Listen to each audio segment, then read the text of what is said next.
Bora, galera! Aqui é o professor Wellington, professor de Física, XP Resolve. Tamo na área, tamo juntos. Vamos lá. Questão Enem 2012, primeira aplicação, a questão de termodinâmica. A eficiência na queima de combustível dos motores a combustão e reduzir as suas emissões de poluentes é a meta de qualquer fabricante de motores. É também o foco de uma pesquisa brasileira que envolve experimentos com plasma, o quarto estado da matéria, e que está presente no processo de ignição. A interação da faísca emitida pela vela de ignição com as moléculas do combustível gera o plasma que provoca a explosão liberadora de energia, que, por sua vez, faz o motor funcionar. No entanto, a busca da eficiência referenciada no texto apresenta como fator limitante. Vamos lá. Eu tenho uma limitação com relação a essa quantidade de energia que pode ser transformada. E isso pode ser determinado através do rendimento de uma máquina térmica. Então, essa questão, ela trata aqui da segunda lei da termodinâmica. Segunda lei da termodinâmica.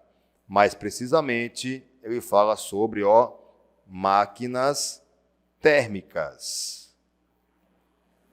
Ok? Vamos fazer aqui um esqueminha básico de uma máquina térmica, tá? Nós temos aqui o esquema de uma máquina térmica, onde nós temos aqui a chamada fonte quente e aqui nós temos a chamada fonte fria. Fonte quente, temperatura eu vou chamar de T1, fonte fria, temperatura T2, ambas em Kelvin, ok? Nós temos uma quantidade de calor que vai entrar nessa máquina a partir da fonte quente, que eu vou chamar de Q1. Esse calor total, a máquina vai usar uma parte dela para funcionar, ok? Essa parte aqui utilizável do calor da fonte quente, nós chamamos de trabalho. Essa parte que não vai ser utilizada pela máquina vai ser desperdiçada, vai ser dissipada na fonte fria. Calor aqui, Q2. Então vejam que esse trabalho ele vai corresponder à subtração entre o total e o que é desperdiçado, né? O que é dissipado. Bacana? Eu posso calcular o rendimento dessa máquina através dessa relação aqui, trabalho sobre Q1, tá? O que ela aproveita em relação ao total recebido, tá? Mas eu posso calcular também esse rendimento em relação ao que é desperdiçado, em relação ao que é dissipado, tá? Se eu substituir aqui Q1 menos Q2 no lugar desse trabalho, eu vou ter Q1 menos Q2 sobre Q1. Olha lá. Aqui eu tenho Q1 sobre Q1 menos Q2 sobre Q1. E isso me diz que eu tenho 1 menos Q2 sobre Q1. Notem, eu posso também calcular o rendimento dessa máquina em função do que é dissipado na fonte fria. Bacana? Considerando que calor é proporcional à temperatura em cada uma das fontes, eu posso estabelecer o funcionamento máximo de uma máquina térmica através do que a gente chama de ciclo de Carnot. Ok? O que é o ciclo de Carnot? É quando uma máquina funciona com rendimento máximo. Lembrando, o rendimento de uma máquina ele pode ser expresso de duas maneiras. Ou como um valor decimal entre 0 e 1, já que esse trabalho não é maior do que o que ele recebe da fonte quente, né? Então eu vou dividir um valor em que o numerador é menor que o denominador, isso vai dar um valor decimal, ou posso também expressar esse valor em taxa percentual, no caso entre 0 e 100%, ok? Não pode ser igual a 0, por quê? Porque se eu digo que o rendimento de uma máquina é 0, eu estou dizendo que todo o calor que entra na fonte quente aqui, é jogado fora, é mandado para a fonte fria, ok? Se eu disser que o rendimento é igual a 100%, eu estou falando que todo o calor que vai entrar na fonte quente vai ser utilizado, mas toda a máquina térmica desperdiça a energia. Bacana? Então, esse rendimento máximo, levando em conta que o calor é proporcional à temperatura, eu vou ter aqui 1 menos T2 sobre T1. Olha lá. Esse é o rendimento máximo dessa máquina. Bacana? Beleza? Então, de acordo com isso, vamos para os itens.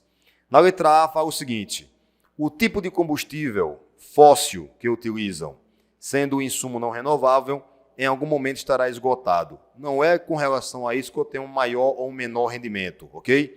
São outras causas que determinam essa situação. Então, não é a letra A a resposta da questão. Letra B.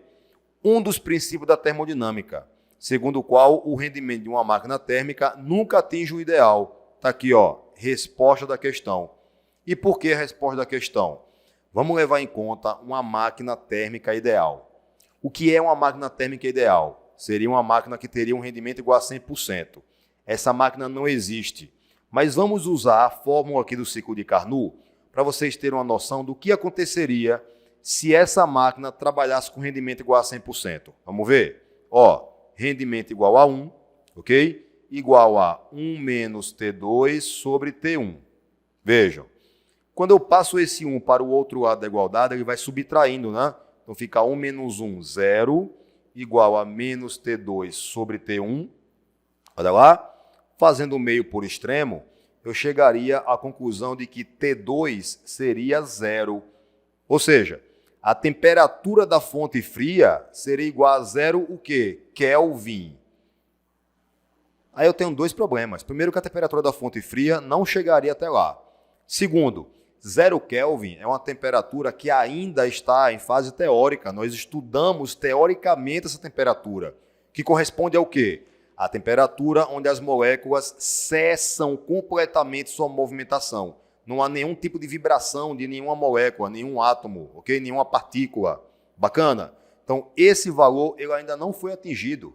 Então, nenhum corpo pode chegar a ter uma temperatura da fonte fria igual a 0 Kelvin. Nenhum corpo pode ter um rendimento igual a 100%. Beleza? Vamos para a letra C. A temperatura em que eles trabalham. Para atingir o plasma, é necessária uma temperatura maior que a de fusão do aço com que se fazem os motores. Vejam, ó, tá? A temperatura em que eles trabalham influencia, né, no rendimento dessa máquina, ok? Agora, temperatura de fusão do aço para ser atingida aí, né? Falsa a letra D de dado. Beleza? Eu teria que ter uma temperatura extremamente alta, ok? E isso não garante que eu tenha um alto rendimento, porque aí eu tenho que levar em conta o material que esse corpo é feito. Por isso ele falou sobre o aço aqui, tá? Letra D. As forças de atrito inevitável entre as peças. Tais forças provocam desgastes contínuos com o tempo, que levam qualquer material à fadiga e ruptura. Realmente isso acontece, mas isso não é determinante para o que a gente está estudando aqui. Nós estamos estudando aqui o quê? O que a máquina recebe da fonte quente e o que a máquina usa para trabalhar, ok? Independente de outros componentes do motor, tá? Então, letra D, falsa. Certo? E letra E, funcionamento cíclico de todos os motores. A repetição contínua dos movimentos exige que parte da energia seja transferida ao próximo ciclo. Também não, né? Ele está relacionando ciclos, né? Cada ciclo funciona de forma independente. Uma máquina pode até trabalhar com vários ciclos, isso é verdade, mas cada ciclo acontece de maneira independente, recebendo o calor da fonte quente e transformando esse calor em trabalho, tá? Então não é esse o motivo, ok? Para a busca da eficiência referendada na questão. Então, resposta da questão letra B de bola. É isso, galera. Valeu, até a próxima. Tchau, tchau.